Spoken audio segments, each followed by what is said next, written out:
This is David de Rothschild, star of the new show on Sundance Channel called EcoTrip, The Real Cost of Living. He is the seed of the infamous Rothschild family, which together is reportedly worth over $500 trillion. This is over half of the world's wealth. Does this sound like a guy who should be an expert on the real cost of living? Could he ever really relate to the average person? He has also authored the book, The Global Warming Survival Guide, in which he gives us tips for conservation, like switching to internet banking. Of course, his family is in the banking business, so promoting a cashless society would certainly favor those who control the money, our Federal Reserve System, which is a corporation posing as a government agency. And they have been given the right to print money with no congressional oversight. Let's take a closer look at the Rothschild family, the family that runs our monetary system. David de Rothschild comes from a family that has been interbreeding between cousins for at least 3 generations, as a requirement for inheritance and to keep the money centralized in the family name.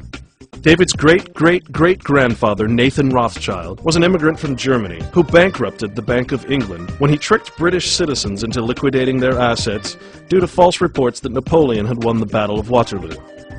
After World War I, agents for the Rothschilds drafted the idea for the League of Nations, which later morphed into the United Nations, the same United Nations that is trying to replace all European nations' constitutions with their own EU charter, with a global government and a global currency to gain more power over the world. Though now retired, David's father, Evelyn de Rothschild, was the head of N.M. Rothschild. Twice a day, he was responsible for setting the price of gold for the world on the London bullion market. This, of course, was a direct conflict of interest, with his being the director of De Beers Mining, Anglo-American Mining, and Trillium Mining companies, which traded in the gold market he was setting the price for. Remember this when David's show about the making of a gold ring airs. I'm sure that his family's mining interests won't be mentioned at all. Evelyn de Rothschild was also notable for assisting Margaret Thatcher in privatizing or selling off public utilities like British Petroleum and UK Water and Sewage to corporations or private individuals. It is important to note that the Rothschild family also owns Reuters news agency, which in turn owns the Associated Press. We now invite you to think critically about the global warming issue, separating the facts from the hype, and do pay attention to who's supplying the facts. Now, logic should tell you that this is not caused by the actions of humans here on Earth. I'm sure that you believe, like us, that human pollution is a huge problem, and that we can work together to get rid of the poisonous toxins like nitrogen oxide and sulfur dioxide that cause acid rain and smog. Companies will continue to make cheap, undependable, and disposable consumer goods which rely on non-renewable energy sources, as long as you, the consumer, continue to buy them.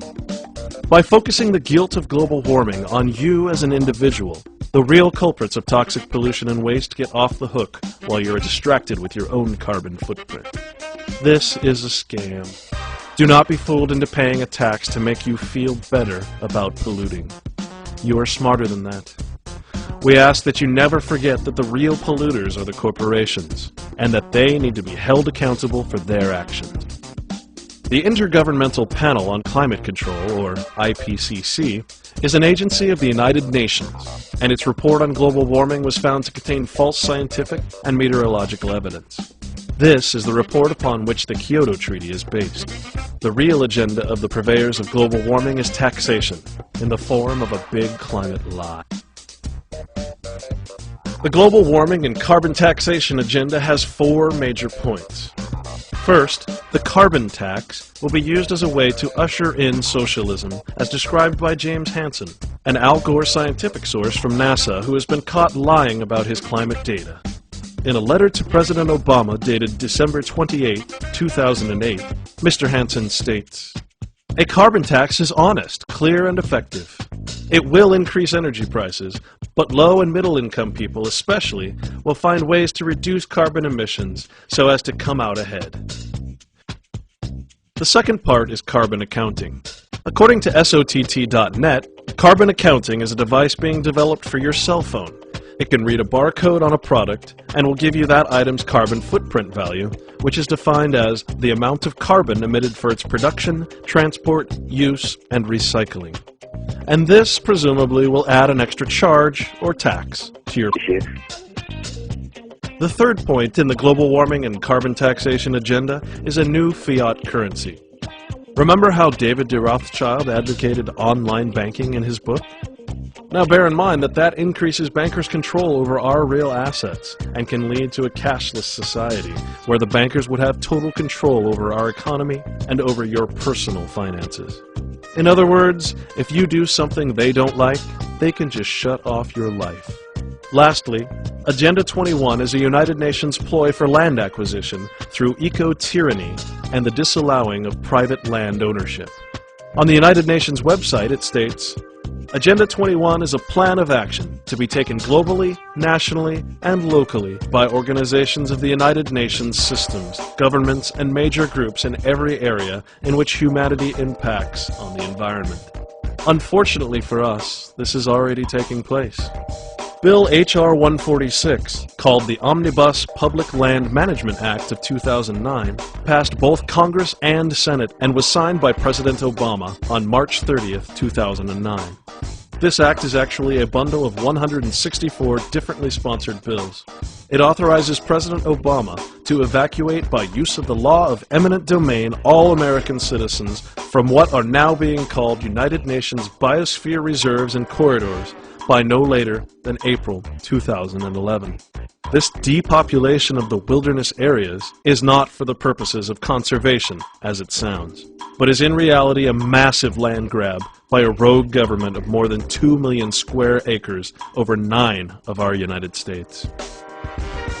The Kyoto Treaty is a set of rules and regulations based on the IPCC report mentioned earlier. It has been debunked by a group of 31,000 scientists worldwide who dispute that carbon is toxic or that it causes global warming. The petition project states, "We urge the United States government to reject the global warming agreement that was written in Kyoto, Japan in December 1997 and any other similar proposals. The proposed limits on greenhouse gases would harm the environment, hinder the advance of science and technology, and damage the health and welfare of mankind. There is no convincing scientific evidence that human release of carbon dioxide, methane, or other greenhouse gases is causing, or will in the foreseeable future, cause catastrophic heating of the Earth's atmosphere and disruption of the Earth's climate. Moreover, there is substantial scientific evidence that increases in atmospheric carbon dioxide produce many beneficial effects upon the natural plant and animal environments of the Earth."